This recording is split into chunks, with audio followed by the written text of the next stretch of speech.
ان الدین عند اللہ الاسلام، سورہ آل عمران کی آیت نمبر 19، اللہ تعالیٰ فرماتے ہیں کہ اللہ کے ہاں دین، مذہب، زندگی گزارنے کا طریقہ وہ صرف اسلام ہے۔ اور سورہ آل عمران کی ہی ایک اور آیت نمبر 85 میں اللہ تعالیٰ فرماتے ہیں وَمَن يَبْتَغِ غَيْرَ الْإِسْلَامِ دِينًا، جو شخص اسلام کے علاوہ کسی اور مذہب کو بطور دین کے طلب کرے گا فَلَن يُقْبَلَ مِنْهُ، اس سے اسے قبول ہرگز نہیں کیا جائے گا، اور وہ آخرت کے اندر سب سے زیادہ نقصان اٹھانے والا ہوگا۔ معلوم ہوا کہ زندگی گزارنے کا طریقہ ابھی دنیا کے انسانوں کے پاس وہ ایک ہی ہے، اسے دین اسلام کہتے ہیں۔ اسلام دو چیزوں کا مجموعہ ہے، اس کے اندر ایک عقیدہ ہے اور دوسرے اعمال صالحہ، یعنی اعمال صالحہ آپ صلی اللہ علیہ وآلہ وسلم کے طریقے کے مطابق کیے جانے والے اعمال، ان دو چیزوں کے مجموعے کو دین اسلام کہتے ہیں۔ چنانچہ قرآن پاک میں جہاں بھی اللہ تعالیٰ نے جنت کا وعدہ کیا یا جنت کی نعمتوں کا وعدہ کیا ہے، وہاں اللہ تعالیٰ ایمان اور اعمال صالحہ کا ذکر فرماتے ہیں، الذین آمنوا وعملوا الصالحات۔ اب ایمان اور اعمال صالحہ یعنی عقیدہ اور اعمال صالحہ، آج کی نشست میں آپ حضرات کے سامنے ہم یہ بات سمجھیں گے کہ عقیدہ ہے کیا اور عقیدے کی اہمیت کیا ہے۔ چنانچہ عقیدہ اور اعمال صالحہ میں بنیادی چیز وہ عقیدہ ہے۔ عقیدے کو آپ سمجھ لیں یہ بنیاد ہے، اور اعمال یہ اس بنیاد پہ کھڑی ہونے والی عمارت ہے۔ عقیدہ یہ بنیاد ہے اور اصل ہے، اعمال یہ اس بنیاد کی شاخیں ہیں۔ عقیدہ جیسے ریل گاڑی چلتی ہے تو ریل گاڑی کا ایک انجن ہے اور پیچھے اس کے لگے ہوئے ڈبے، انجن ہو تو وہ ڈبے بھی اس انجن کے پیچھے چلے جاتے ہیں، لیکن اگر انجن خراب ہو، ڈبے کا کتنے ہی خوبصورت ہو، کتنے ہی اعلیٰ ہو، وہ ڈبے بغیر انجن کے بالکل بیکار ہیں۔ عقیدے کی حیثیت وہ اس انجن کی مانند ہے اور اعمال وہ ریل گاڑی کے ان ڈبوں کی مانند ہے۔ گویا عقیدہ بنیادی چیز ہے، اگر کسی کا عقیدہ ہی ٹھیک نہ ہوا تو اس کے اعمال کا بھی کوئی فائدہ نہیں۔ عقیدہ ہے کیا؟ عقیدہ عربی زبان کا لفظ ہے عقدہ سے، عقدہ عربی میں گرہ کو کہتے ہیں، گرہ جسے ہم پنجابی میں گنڈ کہتے ہیں۔ تو گرہ جتنی زیادہ مضبوط ہوگی اسے کھولنا اتنا ہی زیادہ مشکل ہوتا ہے۔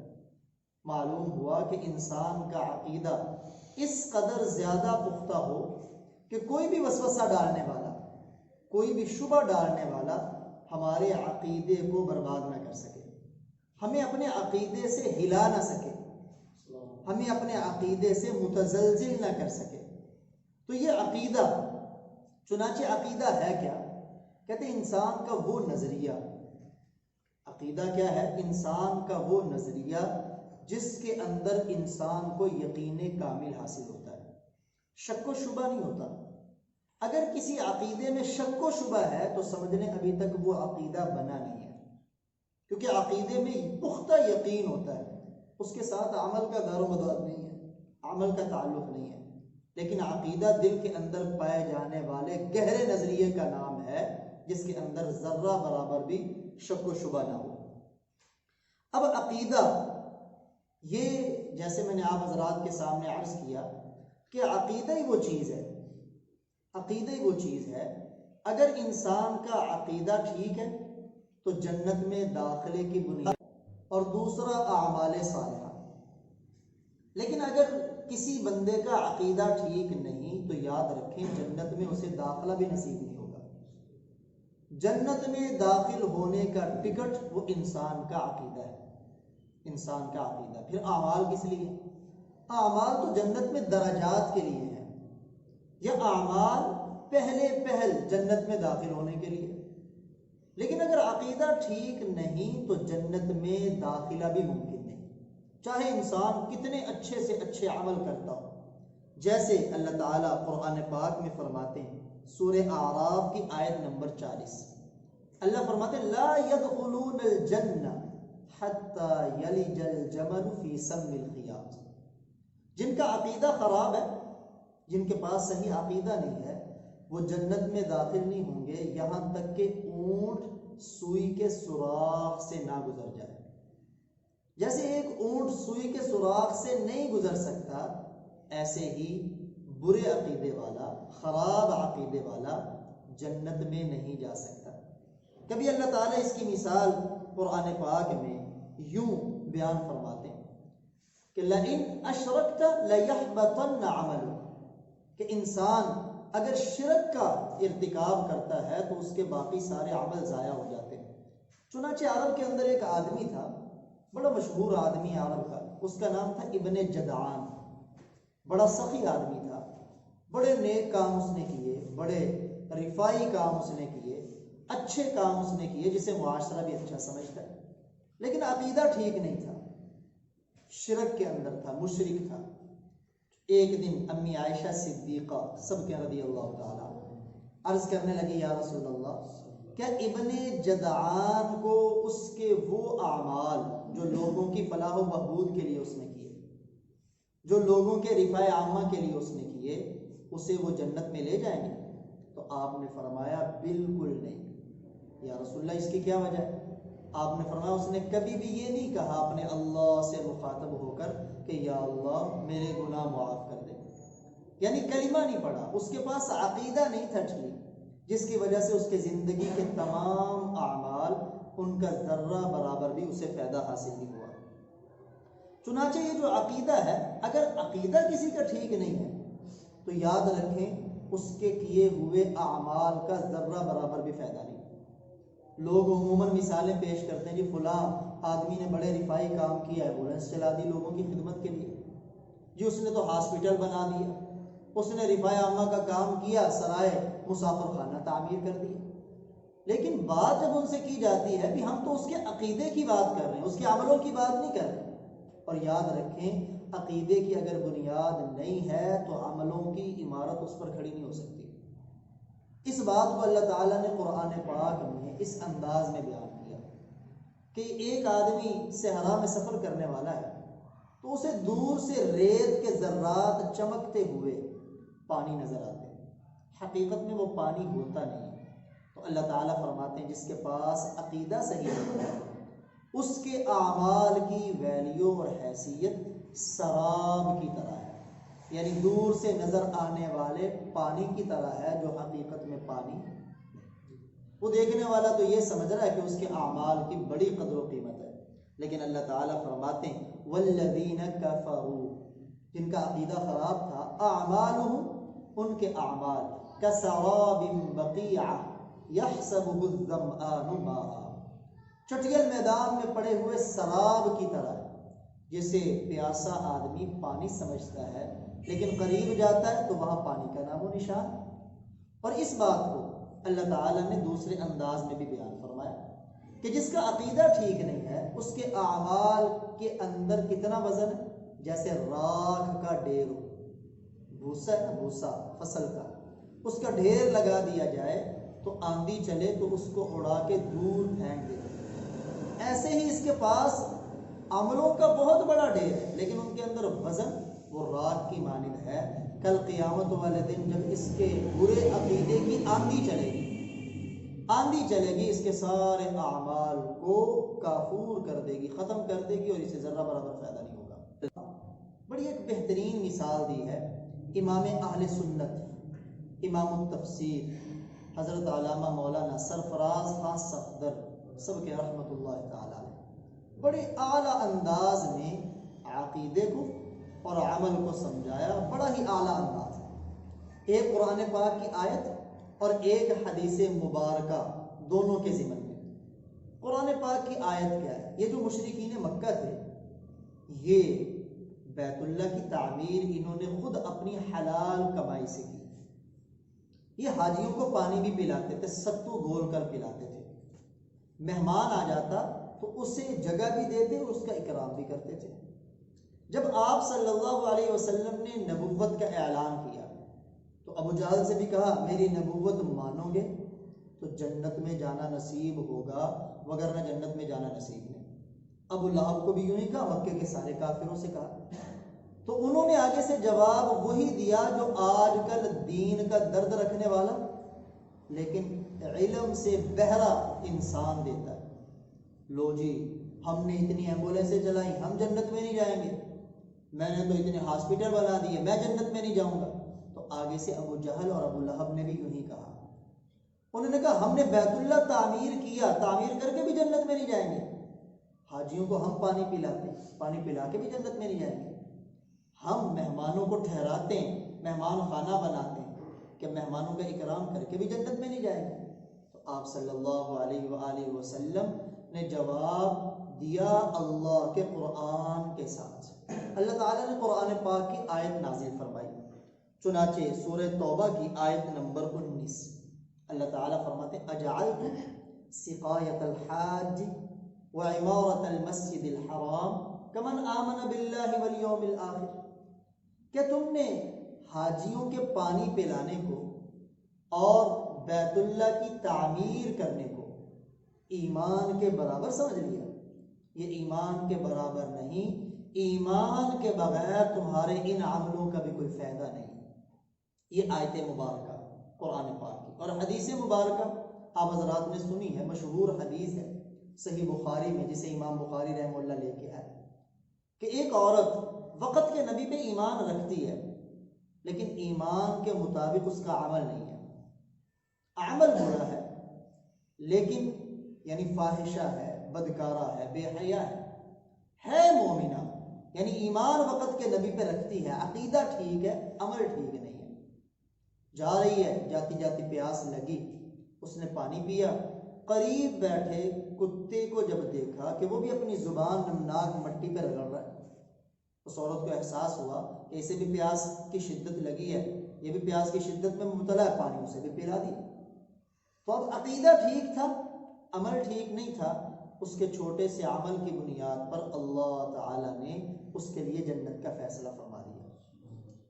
دو چیزیں، اب ان دو آیتوں کو سامنے رکھ کے امام اہل سنت حضرت مولانا سرفراز خان صفدر رحمہ اللہ تعالی عنہ کی بات قابل توجہ، وہ فرماتے ہیں کہ جس کا عقیدہ ٹھیک ہے، جس کا عقیدہ ٹھیک ہے، اللہ تعالیٰ کتے کو پانی پلانے کی بدولت بھی اسے جنت عطا فرما دیں گے، اور جس کا عقیدہ ٹھیک نہیں وہ حاجیوں کو بھی پانی پلائے تو اس کے لیے جنت نہیں لکھی جاتی۔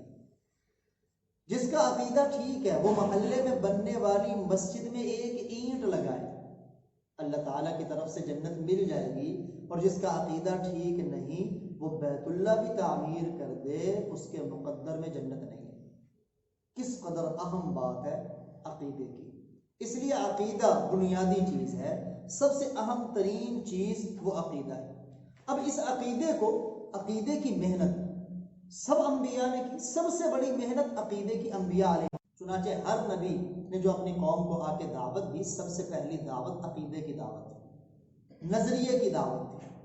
یا جاءکم نوح وَلَقَدْ أَرْسَلْنَا نُوحًا إِلَىٰ قَوْمِهِ فَقَالَ يَا قَوْمِ اعْبُدُوا اللَّهَ مَا لَكُم مِّنْ إِلَٰهٍ غَيْرُهُ۔ صحیح عقیدے کی دعوت ہے اور برے عقیدے کا رد بھی ساتھ ساتھ ہے۔ انبیاء کی دعوت، نوح علیہ السلام کا ذکر، وَلَقَدْ أَرْسَلْنَا وَإِلَىٰ عَادٍ أَخَاهُمْ هُودًا، قوم عاد کی طرف ہود کو بھیجا، انہوں نے بھی یہی کہا، فَقَالَ يَا قَوْمِ اعْبُدُوا اللَّهَ مَا لَكُم مِّنْ إِلَٰهٍ غَيْرُهُ، یعنی اللہ کی بندگی اور اللہ کے غیر کی نفی، تاکہ جناب نبی اکرم صلی اللہ علیہ وآلہ وسلم یہ امام الموحدین ہے، آپ نے سب سے بڑی عقیدے کی محنت کی۔ مکی 13 سالہ زندگی عقیدے کی محنت ہی تو ہے، جہاں بت پرست رہنے والے آپ علی اعلان بتوں کا رد بھی کر رہے ہیں اور اللہ کی توحید کا ڈنکا بھی بجا رہے ہیں، اپنی نبوت کا اعلان بھی کر رہے ہیں، عقیدہ قیامت کے بارے میں دلائل بھی پیش کر رہے ہیں۔ تو یہ عقیدے کی محنت تھی، حتیٰ کہ قوم والے آپ کے چچا ابو طالب کے پاس آئے تو آپ کو جب ابو طالب نے کہا کہ تیری قوم شکوہ لے کے آئی ہے، تو پیارے آقا نے نظریے پر کمپرومائز نہیں ہے، یہ بڑی اہم بات ہے، نظریے پر کمپرومائز نہیں، ساری قوم مخالف ہے، چچا بھی درخواست کر رہا ہے، لیکن آپ صلی اللہ علیہ وسلم کیا فرما رہے ہیں؟ اگر دائیں ہاتھ پہ سورج رکھ دیں، بائیں ہاتھ پہ چاند رکھ دیں، تب بھی میں اس نظریے والی محنت کو نہیں چھوڑ سکتا۔ نظریہ اتنا ضروری ہے، عقیدے کی اس قدر زیادہ اہمیت ہے۔ چنانچہ طائف میں پتھر آپ کو نظریے کی بنیاد پہ پڑے، نظریہ اگر عقیدہ اتنا اہم نہ ہوتا تو پتھر کیوں کھائے جاتے اگر انہی کا نظریہ آپ کا ہوتا؟ مکے میں اونٹ کی اوجڑیاں آپ کی قمر مبارک پہ ڈالی جاتی نظریے کی بنیاد پہ۔ غزوہ احد میں آپ نے دندان مبارک شہید کروائے بھائی نظریے اور عقیدے کے پیچھے، نظریہ اس قدر اہم ہے، ساری قوم کی مخالفت لی ہے، کس کے پیچھے؟ نظریے اور عقیدے کے پیچھے، عقیدہ اس قدر اہم ہے۔ اور پھر صحابہ کرام ان کی بھی عقیدے اور نظریے پہ کتنی محنت تھی۔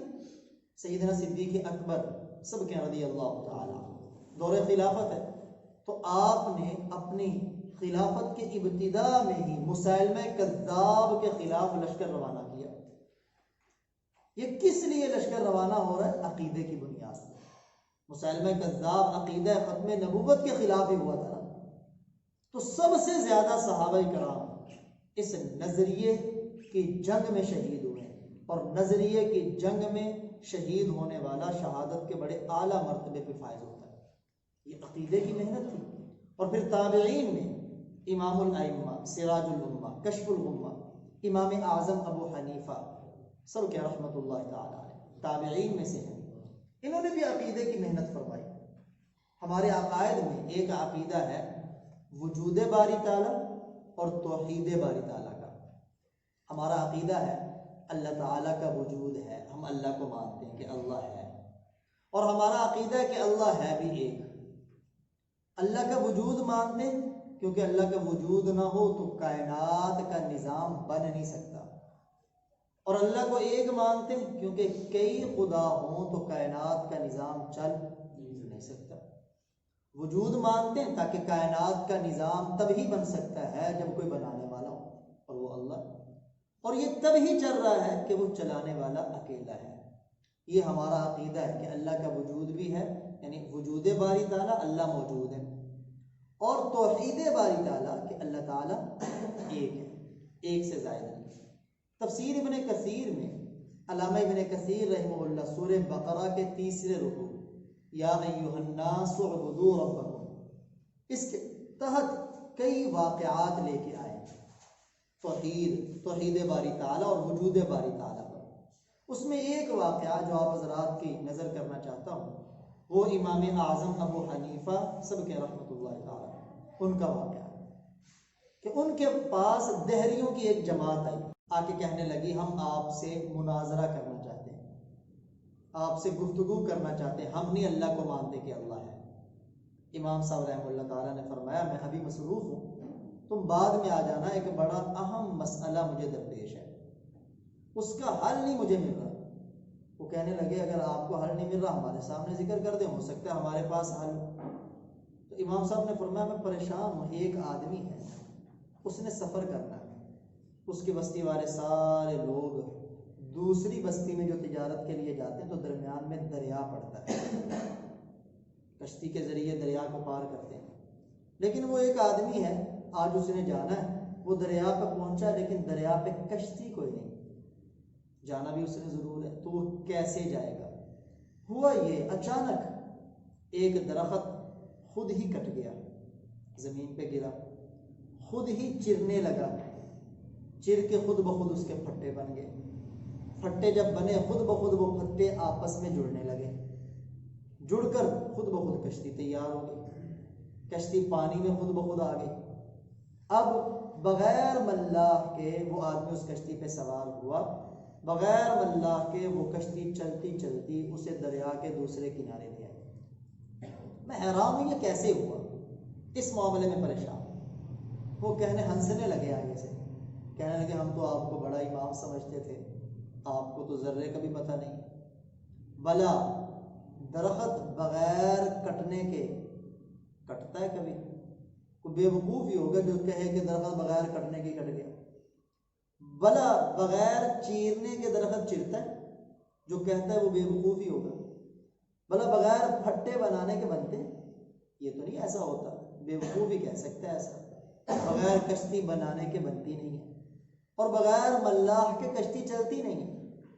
تو امام صاحب رحمہ اللہ نے فرمایا واقعی تمہاری بات 100% درست ہے. بغیر چیرنے کاٹنے کے درخت نہیں کٹتا، بغیر پھٹے چیرنے کے نہیں چرتے. جو کہتا ہے چر جاتے ہیں وہ بیوقوف ہے. اور بغیر جوڑنے کے کشتی بنانے کے نہیں بنتی، جو کہتا ہے وہ بیوقوف ہے. تو امام صاحب نے فرمایا تمہارے مسئلے کا حل تو نکل آیا. اگر بغیر کشتی بنانے کے نہیں بنتی تو اتنا بڑا کائنات کا نظام بغیر بنانے والے کے کیسے بن گیا؟ جو کہے بغیر بنانے والے کے کشتی بنی وہ بیوقوف، جو کہے بغیر بنانے والے کے کائنات کا نظام بنا وہ اس سے بھی بڑا بیوقوف. اور جو کہے بغیر ملا کے کشتی چل جائے تو یہ بیوقوف ہے. تو امام صاحب فرماتے ہیں بغیر چلانے والے کے، جو کہتا ہے سورج خود بخود ہی آ رہا ہے، خود بخود ہی غروب ہو رہا ہے، چاند خود بخود نکلتا ہے، خود بخود چھپ جاتا ہے، خود بخود کائنات چل رہی ہے، تو جیسے بغیر چلانے والے کے کشتی چل جائے جو کہتا ہے بیوقوف ہے، ایسے کائنات کا نظام بغیر چلانے والے کے چل جائے جو کہتا ہے وہ اس سے بھی بڑا بیوقوف ہے. اب ان کے دماغ میں یہ بات سمجھ آ گئی. بڑے پیارا انداز تھا امام صاحب کی بات کرنے کا کہ وہ لوگ جو آئے تھے مناظرہ کرنے، امام صاحب کے ہاتھ پہ کلمہ پڑھ کے مسلمان ہو گئے. یہ نظریے کی محنت ہے، عقیدے کی محنت ہے، تابعین نے بھی کی ہے اور اس وقت سے آج تک لوگ کر رہے ہیں. جیسے ہمارے عقائد میں ایک عقیدہ یہ بھی ہے کہ آپ صلی اللہ علیہ وسلم اور سارے انبیاء جب دنیا میں آتے ہیں تو کسی کے مال کے وارث نہیں بنتے، کسی کے مال کے وارث، اور جب وہ دنیا سے جاتے ہیں تو ان کے مال کا کوئی وارث نہیں بنتا. یعنی نہ وہ خود کسی کے مال کے وارث بنتے اور نہ ان کی وفات کے بعد ان کے مال کا کوئی وارث بنتا ہے. اب یہ جو لوگ عقیدے کو بگاڑنے کی محنت کرتے ہیں ان کے طریقے واردات بڑے مختلف ہیں. بڑے عجیب انداز میں وہ واردات کرتے ہیں کہ ہمارا سادہ آدمی جس نے عقیدے پہ محنت نہیں کی ہوتی، نظریے کو سمجھنے پہ محنت نہیں کی ہوتی، وہ جلدی ان کے داؤ اور واردات میں آ جاتا ہے. وہ واردات کیسے کرتے ہیں؟ ان کی واردات کا ایک طریقہ آج کی نشست میں ذکر کرتا ہوں. واردات کرتے ہیں، لوگوں کو رٹواتے ہیں. دیکھو جی قرآن اور حدیث، اگر کوئی حدیث قرآن کے خلاف آ جائے تو حدیث کو چھوڑ دیں گے، قرآن پہ عمل کریں گے. یہ اصول رٹوائیں گے بار بار بار بار بار بار. اب بظاہر اچھا بھی لگ رہا ہے. جب یہ اصول رٹوا دیا، ذہن نشین کروا دیا، اب آپ کو کہیں گے دیکھیں آپ کا فلاں عقیدہ وہ قرآن کی اس آیت کے خلاف ہے، آپ کا فلاں عقیدہ قرآن کی اس آیت کے خلاف ہے. آپ نے اصول رٹا ہے، آپ بھی مانتے جائیں گے ہاں ٹھیک ہے. حالانکہ یہ اصول پورا نہیں ہے، یہ اصول پورا نہیں ہے. پورا اصول کیا ہے؟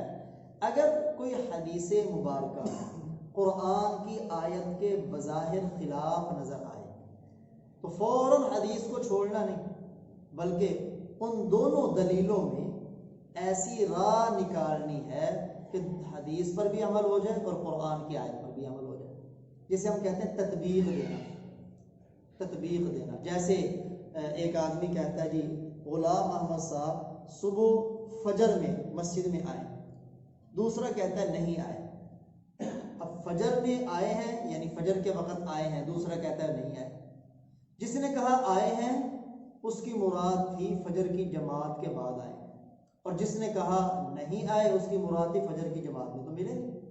اب بظاہر دونوں ٹکرا رہے ہیں، سننے کے بعد ہم کہیں گے یہ تو دونوں لڑ رہے ہیں. حالانکہ سب سے پہلا طریقہ یہ ہے کہ اگر قرآن کی آیت کے خلاف حدیث نظر آئے تو اس کے اندر جستجو کر کے غور و فکر کر کے ایسی راہ نکالنا کہ دونوں پہ عمل ہو جائے، نہ حدیث کو چھوڑنا پڑے نہ قرآن کو چھوڑنا پڑے. اسے کہتے ہیں تطبیق دینا. یہ اصول کا پہلا حصہ ہے، یہ اصول کا پہلا حصہ ہے.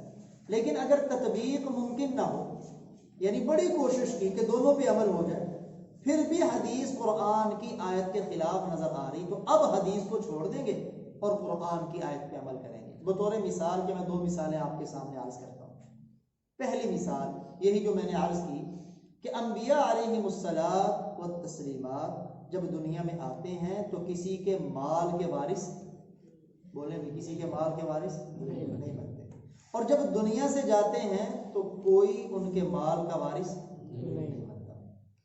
اسی کو آپ صلی اللہ علیہ وآلہ وسلم نے فرمایا لا نرث ولا نورث، نہ ہم کسی کے وارث بنتے ہیں اور نہ ہمارا کوئی وارث بنتا ہے۔ چنانچہ امی سیدہ نساء اہل الجنہ سیدہ فاطمہ الزہراء سب کے رضی اللہ تعالیٰ صدیق اکبر رضی اللہ تعالیٰ عنہ کے پاس آئی، دشمن کا طریقہ واردات بتانے لگا، آگے مطالبہ کیا وراثت کا۔ تو سیدنا صدیق اکبر رضی اللہ تعالیٰ عنہ نے فرمایا میں نے خود اپنے ان کانوں سے سنا ہے کہ اللہ کے پیارے نبی صلی اللہ علیہ وآلہ وسلم نے فرمایا لا نرث ولا نورث، نہ ہم کسی کے وارث بنتے ہیں مال کے اور نہ کوئی ہمارے مال کا وارث بنتا ہے، اور لہذا وراثت تو نہیں، باقی رہا آپ کے حقوق تو میں اپنی اولاد سے بڑھ کر آپ کے حقوق پورے کروں گا۔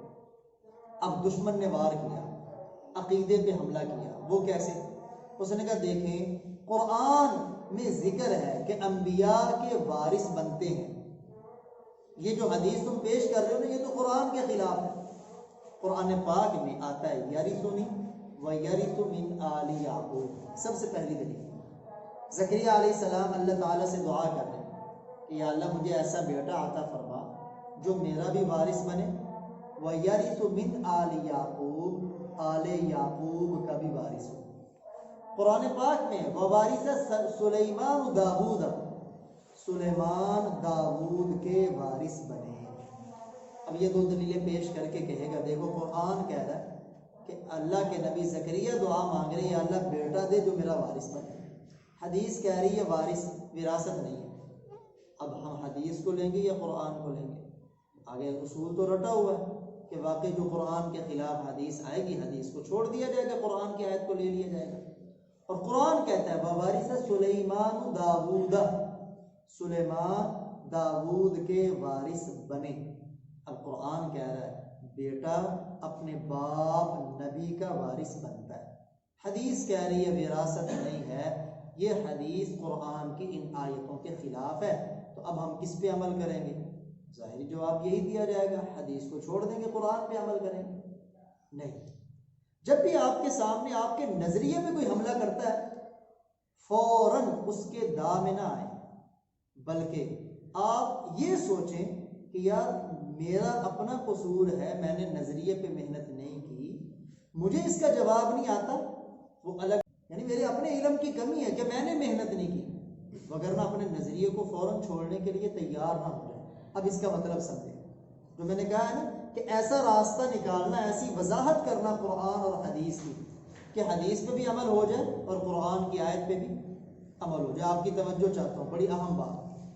اب حدیث مبارکہ میں جو ہے کہ نبیوں کی وراثت نہیں ہوتی، نہ وہ کسی کے وارث بنتے ہیں نہ ان کا کوئی وارث بنتا ہے۔ قرآن کی آیتوں سے کیا مراد ہے؟ وراثت کی 2 قسمیں ہیں، ایک ہے وراثت علمی کہ علم کا وارث بننا، ایک ہے وراثت مالی، مال کا وارث بننا۔ قرآن پاک میں جس وراثت کا ثبوت ہے کہ انبیاء کے وہ وارث بنے، یہ وراثت علمی ہے، اور حدیث مبارکہ میں جس وراثت کی نفی ہے یہ وراثت مالی ہے۔ انبیاء کے مال کا کوئی وارث نہیں ہوتا، لیکن انبیاء کے علم کے وارث ہوتے ہیں۔ اب یہ قرآن پاک کی آیتوں کو لیں، زکریا علیہ السلام کی جو دعا ہے کہ یا اللہ مجھے بیٹا دے جو میرا اور آل یعقوب کا وارث بنے۔ اب مجھے آپ خود بتائیں کہ وہ بیٹا مانگ رہے ہیں کہ جس کے پاس وراثت باپ کی بھی ہو اور یعقوب کے خاندان کی بھی ہو۔ اب اگر مالی وراثت ہوتی تو صرف زکریا علیہ السلام کی اپنی وراثت ہوتی، یعقوب علیہ السلام کے خاندان کی وراثت مالی تو زکریا کے بیٹے کو نہیں نہ مل سکتی تھی۔ بات آپ کو سمجھ آئی؟ یعنی یعقوب علیہ السلام ان کے خاندان کی وراثت مالی، وراثت میں زکریا کے بیٹے کا حق ہی کوئی نہیں، اگر زیادہ سے زیادہ حق ہوتا تو بیٹے کا باپ کی وراثت میں تو حق ہے، کسی اور خاندان کے مال میں تو کسی کا حق نہیں ہوتا۔ تو معلوم ہوا کہ یہاں جو بیٹا وہ مانگ رہے ہیں نا، جس کے پاس وراثت ہو، اپنی بھی اور خاندان یعقوب کی بھی، یہ وراثت علمی ہے کہ یا اللہ علم میں اس کو ان کا وارث بنا، نبوت میں اس کو ان کا وارث بنا، کہ اس کے پاس علمی اور روحانی وراثت ہو۔ اور باقی رہا سلیمان کا داؤد کا وارث بننا، تو یاد رکھیں صرف اہل سنت کی کتابوں میں نہیں، جو لوگ وراثت ثابت کرنے میں شور و غل کرتے ہیں نا، ان کی کتابوں میں بھی اور تفاسیر میں درج ہے کہ داؤد علیہ السلام کا صرف ایک ہی بیٹا سلیمان نہیں ہے، بلکہ ان کے 19 بیٹے تھے۔ کتنے بیٹے تھے؟ 19۔ ان میں ایک سلیمان علیہ السلام۔ اب یہاں صرف یہ کہا جا رہا ہے ووارث سلیمان داؤد، سلیمان داؤد کا وارث بنا، بھلا 19 بیٹوں میں اکیلا بیٹا باپ کے سارے مال کا کیسے وارث بن سکتا ہے؟ اگر یہ وراثت مالی ہوتی، یہ تو ظلم ہے کہ 19 بیٹوں کو 18 بیٹوں کو چھوڑ کر ایک ہی بیٹے کو وراثت مل رہی، تو یہاں وراثت سے مراد وراثت علمی ہے کہ داؤد علیہ السلام کے 19 بیٹوں میں علم میں جو ان کا وارث بنا، نبوت میں جو ان کا وارث بنا، وہ صرف ان کا ایک بیٹا سلیمان علیہ السلام بنے۔ اب دیکھیں نا، معلوم ہوا جب وضاحت کی گئی تو ایسی وضاحت ہوئی، حدیث پہ بھی عمل ہو گیا کہ انبیاء کی مالی وراثت نہیں چلتی، قرآن کی آیت پہ بھی عمل ہو گیا، علمی وراثت چلتی۔ ایسے ہی ایک اور طریقہ واردات آپ کے سامنے عرض کروں۔ ہم اہل سنت والجماعت کے عقیدہ ہے کہ آپ صلی اللہ علیہ وآلہ وسلم نے معراج کے موقع پر اللہ کی زیارت کی، اپنے اللہ کا کیا کیا؟ بولے بھی، اللہ کی کیا کی؟ زیارت کی، اللہ کا دیدار کیا۔ اب اس کا ثبوت حدیث مبارکہ میں ہے۔ امام جلال الدین سیوطی رحمہ اللہ خصائص کبریٰ میں 2 روایتیں لے کے آئے مرفوعات کہ اللہ کے پیارے نبی فرماتے ہیں رأیت النور الاعظم، میں نے معراج کے موقع پر نور اعظم کو دیکھا۔ اور دوسری روایت رأیت ربی عز وجل، میں نے اپنے رب کو دیکھا۔ اب دشمن اور عقیدے کا بگاڑ پیدا کرنے والوں کے طریقہ واردات کو دیکھیے گا، اصول وہی سامنے رکھ کے وہ کہتا ہے، اللہ کا قرآن کہتا ہے لا تدرکہ الابصار وہو یدرک الابصار، کہ آنکھیں اللہ کا ادراک نہیں کر سکتی، اللہ ساری آنکھوں کا ادراک کرتے ہیں۔ وہ کہتے ہیں قرآن کہہ رہا ہے کہ اللہ کو آنکھ دنیا کی نہیں دیکھ سکتی، اور حدیث کہہ رہی ہے آپ نے دیکھا۔ اب حدیث آگے قرآن کی آیت کے خلاف، جب حدیث قرآن کی آیت کے خلاف ہوگی پھر وہ آپ سے پوچھے گا بتائیں اب ہم قرآن کی آیت پہ عمل کریں گے یا حدیث پہ عمل کریں گے؟ ظاہر بات آپ کہیں گے جی حدیث کو چھوڑ دیا جائے گا، قرآن کی آیت پہ عمل کیا جائے گا۔ حالانکہ یہ نہیں کہنا، بلکہ پہلے غور کیا جائے گا آیا ان دونوں کی ایسی صورت ممکن ہے کہ حدیث پہ بھی عمل ہو جائے اور قرآن کی آیت پہ بھی عمل ہو جائے۔ اگر یہ صورت ہے تو پھر نہ حدیث کو چھوڑیں گے نہ قرآن کی آیت کو چھوڑیں گے۔ چنانچہ یہ صورت ہے، کیونکہ یہاں 2 چیزیں ہیں۔ حدیث مبارکہ میں جس کا ذکر ہے نا وہ ہے رأیت ربی، رؤیت کا ذکر ہے، رؤیت کا ذکر ہے، رؤیت کا معنی دیکھنا۔ اور قرآن میں جس چیز کی نفی ہے وہ ہے ادراک، لا تدرکہ الابصار، ادراک کی نفی ہے کہ آنکھیں اللہ کی ذات کا ادراک نہیں کر سکتی۔ اور حدیث میں جس چیز کا ثبوت ہے وہ رؤیت کا ثبوت ہے کہ آپ نے اللہ کو دیکھا۔ اب اگلی بات یہ سمجھنی کہ رؤیت اور ادراک کا فرق کیا ہے، تاکہ ہمیں پتہ چلے کہ رؤیت کا ثبوت ہے اور ادراک کی نفی ہے۔ رؤیت کو ثابت کیا گیا کہ آپ نے اللہ کو دیکھا، لیکن قرآن ادراک کی نفی کرتا ہے کہ اللہ کا کوئی آنکھ بھی ادراک نہیں کر سکتی۔ اب رؤیت کیا ہے، ادراک کیا ہے؟ مثال کے طور پر وقاص صاحب یہاں آئے ہیں اسکول میں، تو اگلے ہی دن ایک طالب علم کہے جی ہمارے اسکول میں آج وقاص سپرا صاحب تشریف لائے تھے اور انہوں نے ہمارے اسکول کو دیکھا۔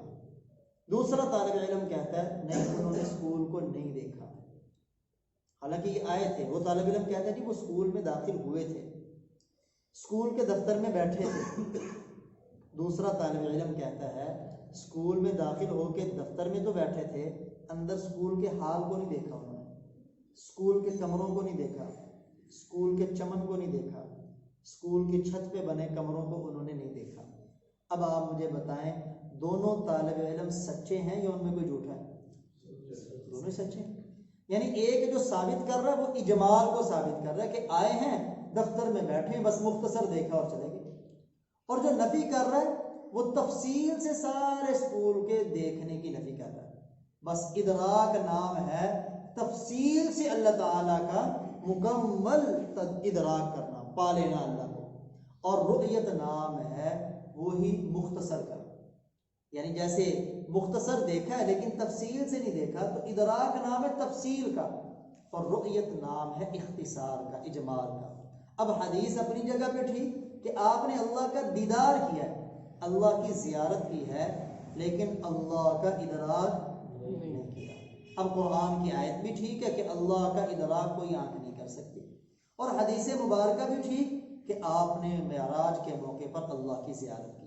اب یہ جو عقیدہ ہے چونکہ اہم بڑا ہے، دیکھیں نا دو قومی نظریے کی بنیاد پر ملک پاکستان ہندوستان سے جدا ہوا ہے. یہ نظریے کی بنیاد پر ہمارے بڑوں نے قربانی دی ہے. عقیدہ کتنا اہم ہے. سیدنا بلال حبشی رضی اللہ تعالیٰ عنہ کوڑوں پہ اگر مار، انگاروں پہ لٹ کر اگر مار کھا رہے تو عقیدے کی بنیاد پہ کھا رہے. انہیں تو وہ کہتے تھے اس عقیدے اور نظریے کو چھوڑ دیں. اس لیے میرے بھائیوں چائے کی پیالی کے پیچھے عقیدہ نہیں چھوڑا جاتا، چند ٹکوں کے پیچھے عقیدہ نہیں چھوڑا جاتا. عقیدہ چھوٹ گیا تو سمجھ لیں اللہ، اللہ کا رسول اور جنت سے محرومی ہوگی. عمل میں کمزور ہونا الگ بات ہے، لیکن جنت میں داخلہ یہ عقیدے کی بنیاد پہ ہے، عمل کی بنیاد پہ. عمل کی بنیاد پہ جنت میں درجات ہیں. عمل کی بنیاد پہ پہلے جنت میں داخل ہونا ہے. جس کے پاس عقیدہ صحیح ہے اپنی بدعملیوں کی وجہ سے اگر جہنم میں جائے گا بھی تو ایک نہ ایک دن ضرور بالیقین وہ جنت میں جائے گا. اور جس کا عقیدہ ٹھیک نہیں، چاہے اس کے پاس عملوں کا ڈھیر ہے، انبار ہے، یاد رکھیں وہ جنت میں نہیں جا سکتا. اب اپنے عقیدے کو بچانے کے لیے ایک دعا آخر میں آپ حضرات کے سامنے عرض کرتا ہوں. بڑی اہم ترین دعا ہے، اور یہ سکھانے والے بھی امام الانبیاء، فخر الانبیاء جناب محمد الرسول اللہ صلی اللہ علیہ وآلہ وسلم. عمران بن حسین، سب کے رضی اللہ تعالی. حسین سین کے ساتھ نہیں صاد کے ساتھ ہے، صحابی رسول ہے عمران بن حسین. ان کے والد مشرک تھے. آپ ایک دن آپ کی ملاقات ہوئی، آپ نے پوچھا اے حسین کتنے خداؤں کی عبادت کرتے ہو؟ تو حسین کہنے لگا 7 خداؤں کی، ایک آسمان پہ ہے اور 6 زمین پہ. آپ نے پوچھا سب سے زیادہ امیدیں کس سے لگاتے ہو؟ تو حسین کہنے لگے آسمان کی. سب سے زیادہ کس سے ڈرتے ہو؟ تو جواب دیا سب سے زیادہ آسمان والے سے ڈرتا ہوں. تو آپ نے فرمایا کہ اس کے پلٹنے کی امید زیادہ ہے. آپ نے پھر انگاری وہ شمع جلا دی پھر حسین کے دل میں. آپ نے فرمایا اگر تم عقیدہ اسلام قبول کر لو، مسلمان کر لو، یعنی مسلمان اگر تم ہوگے کبھی، تو پھر میں تمہیں 2 کلمات سکھاؤں گا جو تمہیں بڑا فائدہ دیں گے. آپ چلے گئے، حسین اپنی راستے پہ چلے گئے.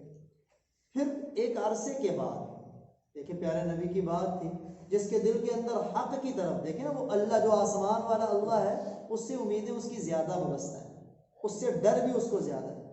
تو یہ گویا کہ حق کی طرف میلان زیادہ ہے باطل کی بنسبت. تو ایک دن حسین رضی اللہ وہ اسلام انہوں نے قبول کر لیا. جب قبول کیا اسلام تو آپ صلی اللہ علیہ وسلم کی خدمت میں حاضر ہوئے.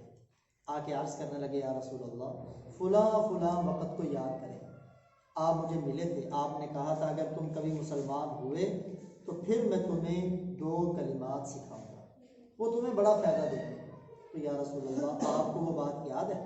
آپ نے فرمایا بالکل مجھے وہ بات یاد ہے، یا رسول اللہ مجھے سکھا دیں. آپ نے بھی وہ 2 کلمات سکھائے. ابھی آپ بھی انہیں یاد کر کے جائیں اور اپنی ہر نماز کے بعد دعا کا حصہ بنائیں تاکہ ہمارا عقیدہ محفوظ رہ سکے.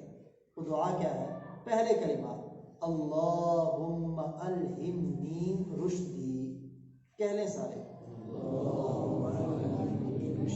اللہم الہمنی رشدی،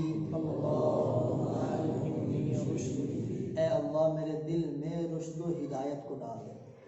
یہ پہلے کلمات ہیں۔ دوسرے کلمات، اللہم اعذنی من شر نفسی، اللہم اعذنی من شر نفسی، اے اللہ مجھے نفس کے شر سے اپنی پناہ عطا فرما۔ یہ جو عقیدے کا بگاڑ ہے یہ نفس کی شرارتوں کی وجہ سے ہوتا ہے۔ نفس کے پیچھے چل کے ہی بندہ دوسروں کے عقیدے کے پیچھے چل پڑتا ہے، دوسروں کا ہو جاتا ہے۔ تو ان دو کلمات میں اللہ کے نبی نے ہماری ہر چیز سے، ہر شرور و فتن سے حفاظت کا طریقہ اور دعا ہمیں سکھا دی۔ اللہ تعالی ہم سب کے عقیدوں کی حفاظت فرمائے اور اسلام پہ ہمیں قائم دائم فرمائے، موت بھی ہمیں اللہ اسلام پہ ہی نصیب فرمائے۔